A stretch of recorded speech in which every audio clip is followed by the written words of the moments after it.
Shalom. Ka Halayim Yahweh Bahashem, Yahweh Shai, Bahashem, Rahakak Radash.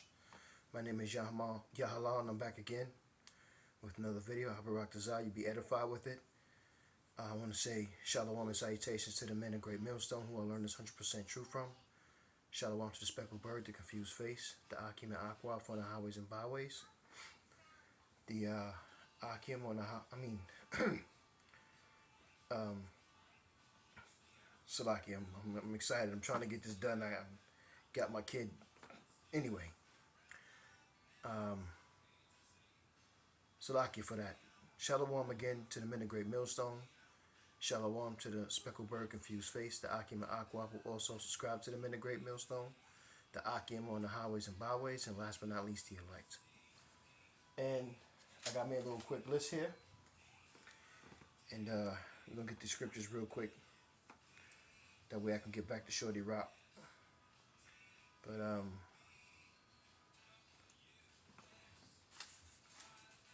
going to call this Your Oppressors Are Evil. Just that simple. Your oppressors are evil. And the first scripture I'm going to get is Lamentations. Lamentations 4:22, and it reads,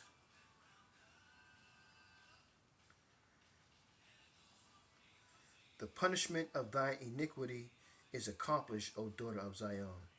He will no more carry thee away into captivity." This is our oppressors that we're talking about here. "He will visit thine iniquity, O daughter of Edom. He will discover thy sins." So Edom is our oppressor, and he is going to drink the same cup that we have drunk. He is going to go into captivity, and we are going to be his oppressor. This is a future prophecy that's going to happen. What I had there, Jeremiah.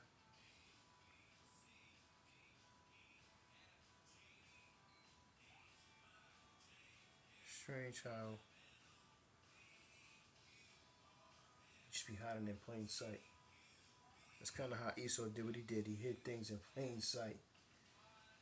Jeremiah 30:16, and it reads, "Therefore all they that devour thee shall be devoured, and all thine adversaries, every one of them, shall go into captivity, and they that spoil thee shall be a spoil, and all that prey upon thee will I give for a prey."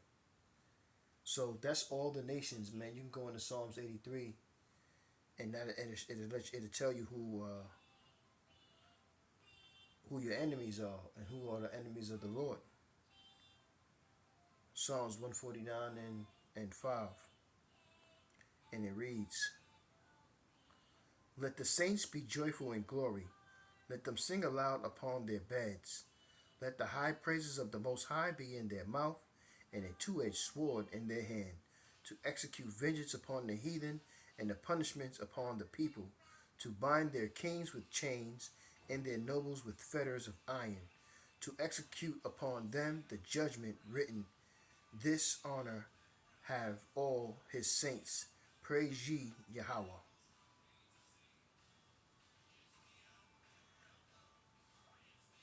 And I'm just kind of going through them today.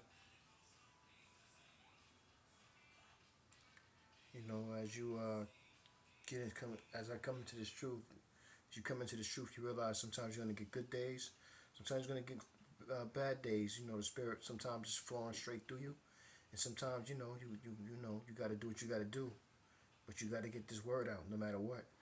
Deuteronomy 28:36, and it reads, "Yahweh shall bring thee and thy king, which thou shalt set over thee, unto a nation which neither thou nor thy fathers have known, and there shalt thou serve other gods, wood and stone, and thou shalt become an astonishment, a proverb, and a byword among all nations, whether Yahweh shall lead thee."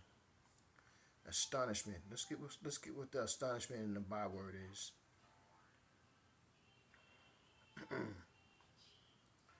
Astonishment. Strong's H 8047. Shema. Shema. Shema. Shema. An astonishment. Shema. An astonishment. Waste, horror, appallment, a waste. So that's what an astonishment is, a waste. Let's get Proverbs. Proverb. Strong's H 4912. Marshal. Mashal. Marshal. Mashal. Mashal. A proverb, a parable, a saying, a byword, a similitude, a sentence of ethical wisdom, ethical maxims. So, like a byword, like kind of like calling you out of your name of what you are, who you are, in a sense.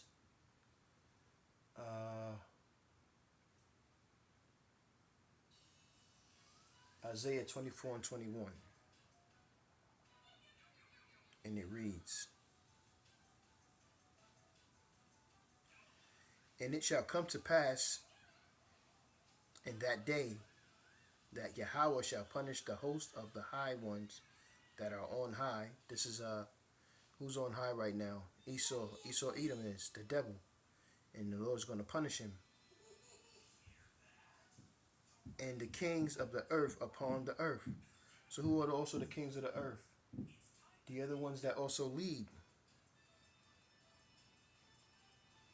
The other nations and the places that they're in. The Lord is going to punish them. Isaiah 14 and 1. "For Yahweh will have mercy on Jacob, and will yet choose Israel and set them in their own land." Future prophecy. "And the strangers shall be joined with them." The strangers are the Israelites who practice kind of like they're Hellenized. It's not kind of like, but they're Hellenized.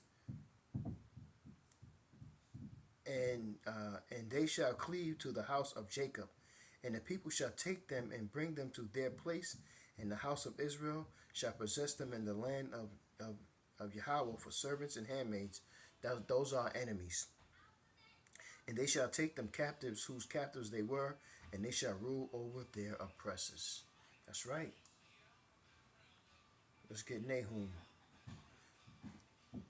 Like I said, I'm just running through it, man. It's got a couple of scriptures I just wanted to get out.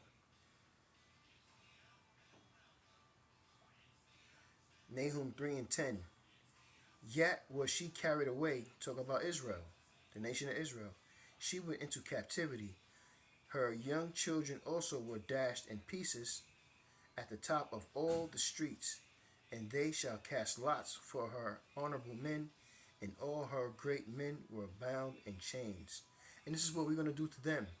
What they have done to us is what we're going to do to them. Jeremiah 49 and 12. And it reads, "For thus saith Yahweh, behold, for thus saith Yahweh, behold, they whose judgment was not to drink of the cup have assuredly drunken. And art thou he that shall altogether go unpunished? Thou shalt not go unpunished, but thou shalt surely drink of it." Like I said, they have to drink, and they have to drink of that cup, and they have to go through everything that we went through as a people. I know Esau like to think that he doesn't have to do it, and he's going to rule forever, but the Lord is not having that.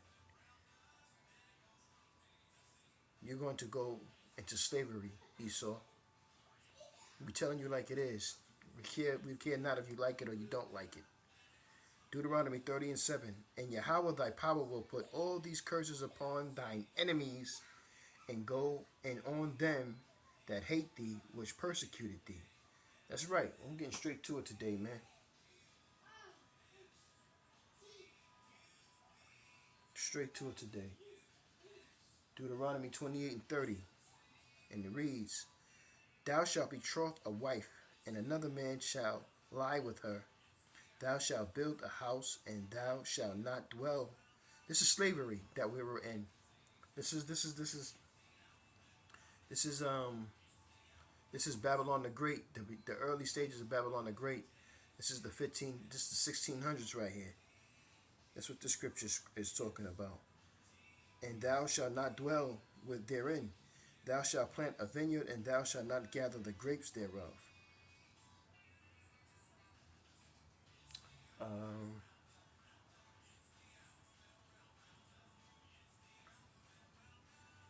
Deuteronomy 21 and 10.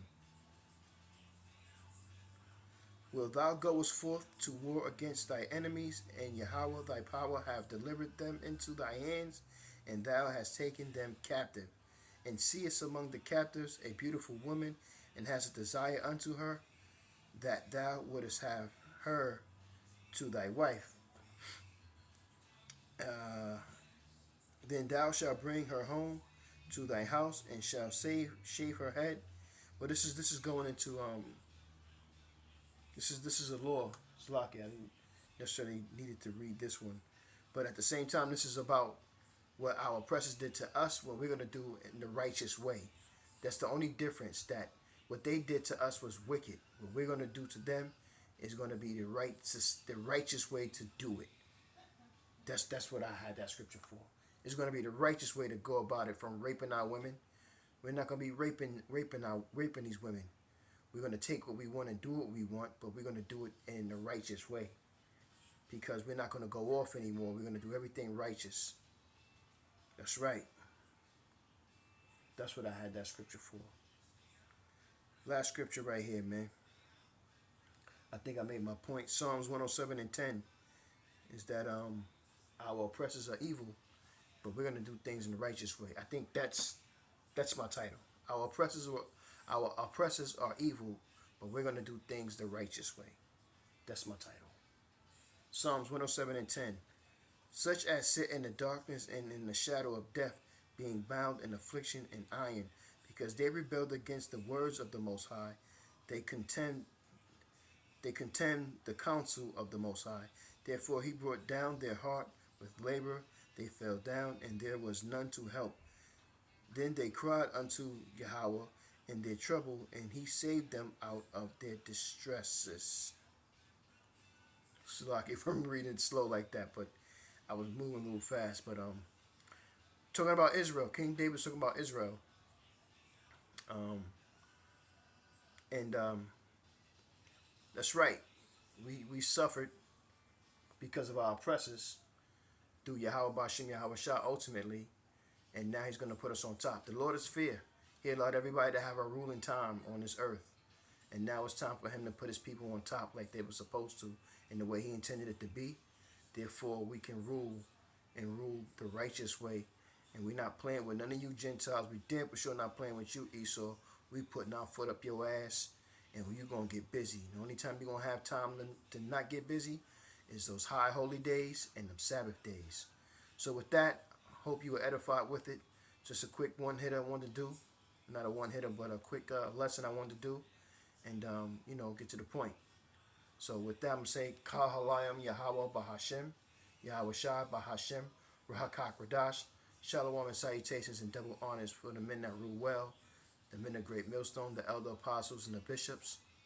Shalom to the speckled bird, the confused face, the Akim and Akwaf, who also subscribe to the men of great millstone, the Akim on the highways and byways, doing this work with truth and sincerity. And last but not least, the elect. Our time is real soon. These prophecies are coming to pass. They're jumping up the page, and we just being patient and enduring to the end. So, wa ababa, kwam yasharala, and until next time, Abarak Shalom.